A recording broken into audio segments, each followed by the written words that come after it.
అధికారమంతా కొంతమందికే సొంతమైపోయింది, భాగమైపోయింది. తిరుగుబాటు చెందగరలేకనే మార్పు మాయమైంది, కలిసినోడికి పెరగలేకనే బానిస బతుకయ్యింది. ఎన్ని ఏళ్ళు ఇంకెన్ని నాళ్ళు ఈ అణిచివేత మనపై, ఎన్ని ఏళ్ళు ఎగ్జిక్యూటివ్ మెంబర్ ఈరోజు ఆలేరు శాఖ ఆధ్వర్యంలో ఆలేరుల ఏబీపీ ధర్నా కార్యక్రమం నిర్వహించడం జరిగింది. స్కాలర్షిప్లు విడుదల చేయకుండా ప్రభుత్వం మొండి వైఖరి చేస్తా ఉన్నది. 8,300 కోట్లు స్కాలర్షిప్ పెండింగ్ లో పెట్టి విద్యార్థుల జీవితాలతో చెలగాట మారుతా ఉన్నది.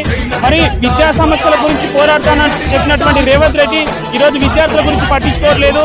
మళ్ళీ ఎంతో మంది విద్యార్థులు ఇబ్బంది పడతా ఉన్న స్కాలర్షిప్ల కోసం ఎందుకు ఇట్లా విద్యార్థుల పట్ల మొండి వైఖరి చూపిస్తా ఉన్నదని కూడా అఖిల భారత విద్యార్థి పరిషత్ అడుగుతా ఉన్నది.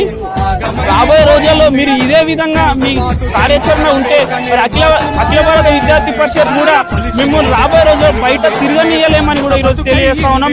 మీరు కనుక ఈ రోజు ఈ సమస్య గురించి పట్టించుకోలేకపోతే మేము అవసరమైతే మీ ఇంటి ముట్టడి కూడా రేవంత్ రెడ్డి ఇంటి ముట్టడి కూడా ఉంటుందని కూడా ఈ సందర్భంగా తెలియజేస్తా ఉన్నాం.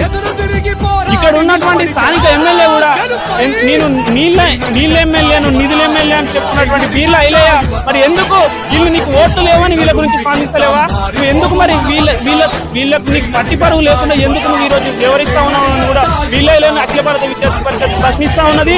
నువ్వు ఎందుకు మన ఈ రోజు నువ్వు ఆలేరు నియోజకవర్గాన్ని ఒక పెట్టుబడి వ్యవస్థ లాగా మార్చుకున్నావు. నువ్వు ఆలేరు నియోజకవర్గం మీద 100 కోట్లు పెట్టి 1000 కోట్లు సంపాదించడానికి నీ ఆలోచన విధానం ఉంది. కానీ మరి ఈ రోజు విద్యార్థుల గురించి స్కాలర్షిప్ లేవని తెలిసినా కూడా నువ్వు ఎందుకు స్పందిస్తలేవు?